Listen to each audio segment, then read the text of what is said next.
Hmm.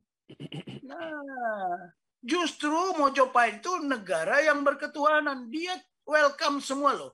Semua agama welcome di Mojopahit. Betul.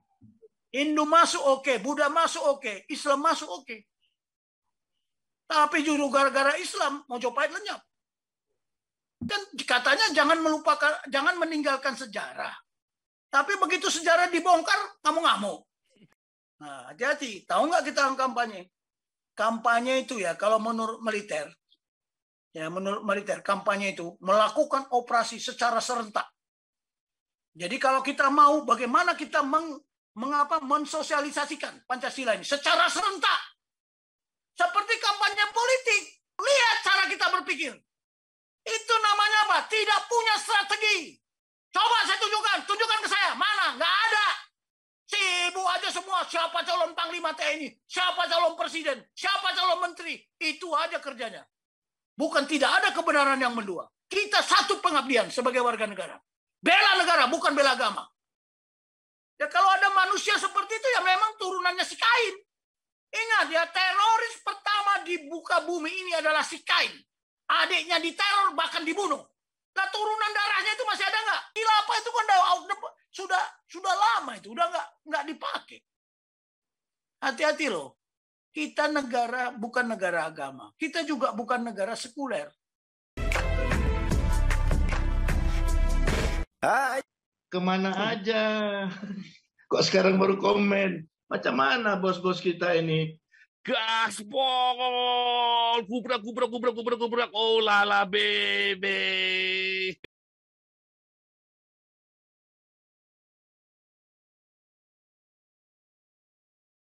Kenapa tidak dasar? Kenapa panca? Oh, ini pertanyaan. Banyak pertanyaan, ya. Banyak pertanyaan. Tapi Pancasila, apakah ciptaan dari Al-Quran? Oh, tidak. Pancasila itu justru dari buku siapa? Kakawin Sutasoma. Zaman apa? Emputan Tular. Di zaman Kerajaan Mojopahit. Sekarang saya tanya, Kerajaan Mojopahit negara agama atau negara nasional? Nah, justru Mojopahit itu negara yang berketuhanan. Dia welcome semua loh. Semua agama welcome di Mojopahit. Betul. Hindu masuk oke, Buddha masuk oke, Islam masuk oke. Tapi justru gara-gara Islam Mojopahit lenyap. Tapi mereka nggak mau ngaku, bukan karena Islam.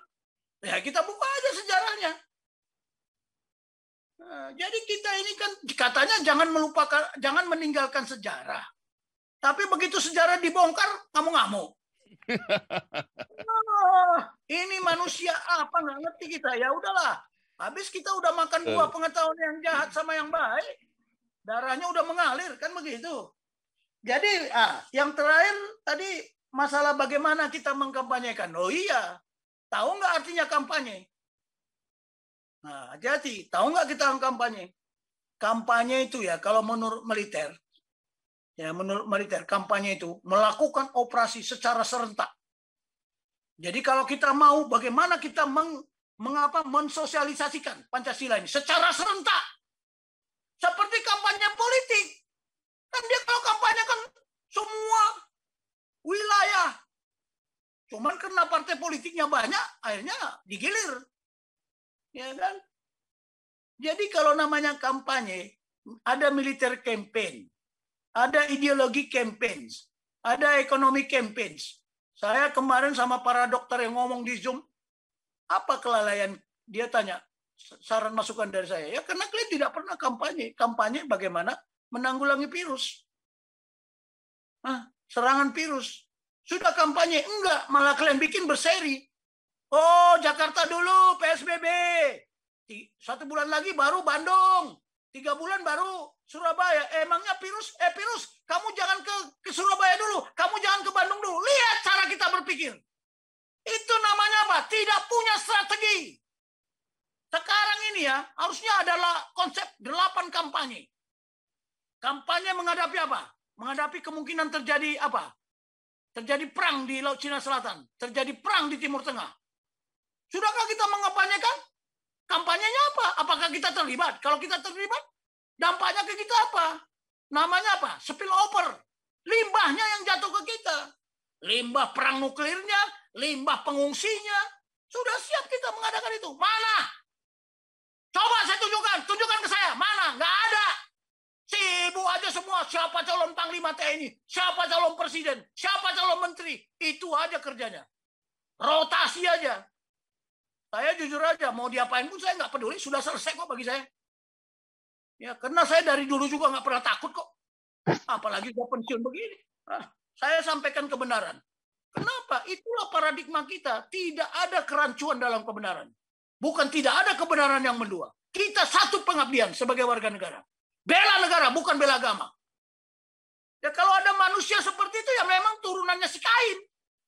Ingat ya, teroris pertama di muka bumi ini adalah si Kain. Adiknya diteror bahkan dibunuh. Nah turunan darahnya itu masih ada nggak? Hati-hati. Ini yang harus kita bersihkan. Bagaimana membersihkan itu? Ingat, Tuhan bilang apa? Bukan engkau yang milih aku, tapi aku yang milih engkau. Itu Tuhan kok yang bilang, mau apa? Masa saya bantah? Jadi kalau ada yang bertobat, kita bilang, dia kembali ke pangkuan Bapa, itu karena Tuhan. Lewat mimpi, lewat kejadian-kejadian. Atau dia merasakan, loh, kok orang ini lebih kasih ya? Ajaran mereka kok lebih kasih ya? Makanya suara-suara kekasihan, suara-suara yang kita lakukan sekarang, tidak harus membedakan apakah dia Muslim, apakah dia Buddha, apa dia Hindu, dan sebagainya. Karena kalau agama itu mengajarkan kehidupan, kebaikan, harusnya kita saling berbaikan dong. Bukan saling mengancam, bunuh-membunuh. Udah pakai tai-tai lagi segala macam. Nah, itu dia memang bukan beragama. Mungkin dia beragama katanya, tapi siapa tuannya? Ya setan, karena setan yang mau melakukan seperti itu kan. Silakan, sini. Cek darahmu. Kamu mungkin turunan si Kain, begitu aja. Turunan ular beludak, kan gitu. Ya. Nah, yang begini-begini. Terus tadi kita kampanye. Saya juga udah capek, Pak Paul. Ini banyak yang datang ke rumah. Banyak yang mengundang saya kemarin makan, Pak Tobing. Kita rencanakanlah, Pak Tobing. Apa? Bagaimana Bapak memberikan bekal wawasan kebangsaan di gereja-gereja? Waduh, berapa gereja yang harus saya bekali, saya bilang. Ya udah, nanti saya kumpulkan katanya. Ada di Jakarta ini muncul istilah full gospel itu loh. Pak Paul, pernah dengar full gospel? Jadi dia bilang Full Gospel Businessman Fellowship itu organisasi gede itu. iya, udah Pak Tobing nanti kita undang. Usaha tajir itu, Pak Jenderal. Nah, terus dia bilang apa? Sama saya. Kemarin saya diajak makan pulang dari gereja. Saya ditelepon, padahal saya baru ketemu dia. Loh, kamu tahu dari mana saya? Oh, itu dari Paul Jang begini-begini. Oh iya, bagus. Terus apa rencananya? Pak, coba bikin seminar, Pak. Loh, seminar di mana? Di Full Gospel. Waduh. Oke, Full Gospel itu yang Pak Jenderal, mana? itu kalau Pak Jenderal bisa masuk, itu jadi proyek kita, Pak Jenderal. Oke lah. Makanya tadi saya bilang, bukan tidak ada. Semua ada rencana. Ketika kita mau berbuat sesuatu, melaksanakan misi Tuhan, ya pasti ada jalan. Saya juga heran ini, dari dulu saya ingin bikin buku, tapi baru sekarang, baru terwujud. Makanya buku yang kita mau bikin ya, karena saya bilang tidak bisa saya, karena tidak bisa saya sendiri. Ya yang mau kita ciptakan itu kan berseri. Ini kan baru saya bilang, baru ideologi. Bagaimana melogoskannya? Ya nanti di buku kedua. Kepemimpinan negarawan. Negarawan itu ahli menata negara. Bagaimana nilai-nilai Pancasila masuk di dalam penataan negara. Sekarang lihat. Saya juga heran. Lihat haluan negara. Wah, sibuk. Ini ya. Tahun-tahun ini kayaknya sibuk. MPR sibuk mengatur apa? Buat amandemen undang-undang lagi. Kemudian apa tadi kemarin PHN ya? Haluan negara. Ngerti nggak dia haluan negara itu apa? Ngerti nggak haluan negara itu apa? Saya mau tanya. Oke. Kemarin saya udah bilang sama Santiamer. Pak Santiamer, kita harus bikin seminar nasional kedua di Senayan. Ini kalau nggak ada PPKM, bikin seminar kedua. Undang semua raja lagi. Dulu 300 raja dan sultan seluruh Indonesia hadir, Pak Paul. Ya, cuman CD saya ini dibawa anak-anak belum dikembalikan. Nanti kita tayangkanlah suatu hari. Jadi bukan kita nggak punya konsep, tapi apalah saya kalau nggak saya sendiri nggak bisa. Nah, cara ini class action. Saya dengar kalian class action itu, ya saya melihat ide itu bagus. Tetapi saya udah ngomong kemarin sama Pak Puteh, ini harus ada konsep strateginya. Di level atas siapa yang bermain? Di level manajerial siapa yang main? Di level taktis yang di lapangan itu siapa bermain? Lihat mereka, yang di level atas nggak pernah turun ke bawah. Nggak pernah turun ke bawah. Nah, yang di level taktis ini, taktis, teknis, prosedur, ya, kalau di militer itu harus dibagi. What level are you in? What business are you in? Kalau Frankie disuruh mikir strategi sampai botak pun nggak bisa.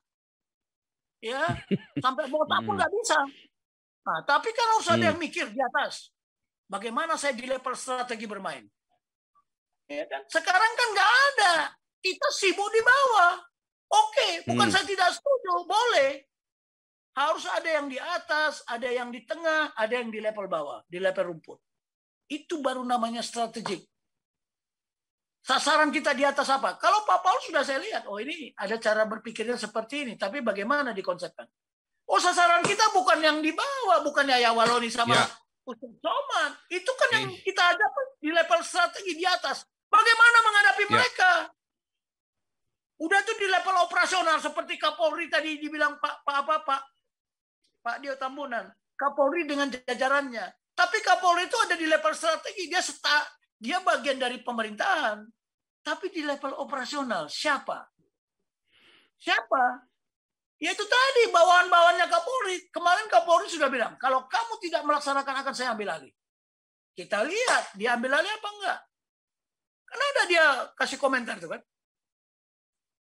Siapa yang tidak bisa melaksanakan perintah? Kalau tidak mau melaksanakan, saya ambil alih. Bagus. Cuman kita harus buktikan, logoskan idenya itu.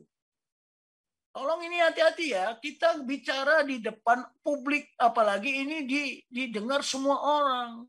Jangan kelihatanlah kita bodoh. Lebih bagus bertanya. Saya bukan marah dikoreksi. Saya senang. Karena bagi saya, koreksi itu butiran emas. Tapi saya harus cari bukti. Di mana ya?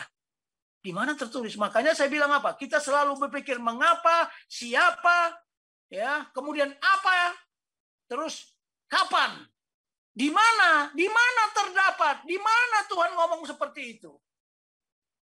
Nah, yang begini, terus bagaimana kita mau aktualisasikan? Bagaimana kita mengimplementasikan? Kata-kata aktualisasi sama implementasi itu beda. Saya tegaskan sekali lagi, aktualisasi itu belum diundang-undangkan, belum dikonstitusikan, orang sudah melakukan itu. Siapa bilang orang Batak, orang Jawa tidak melakukan itu sebelumnya? Orang Sunda, orang Aceh semua. Apakah mereka tidak mengaktualisasikan nilai-nilai?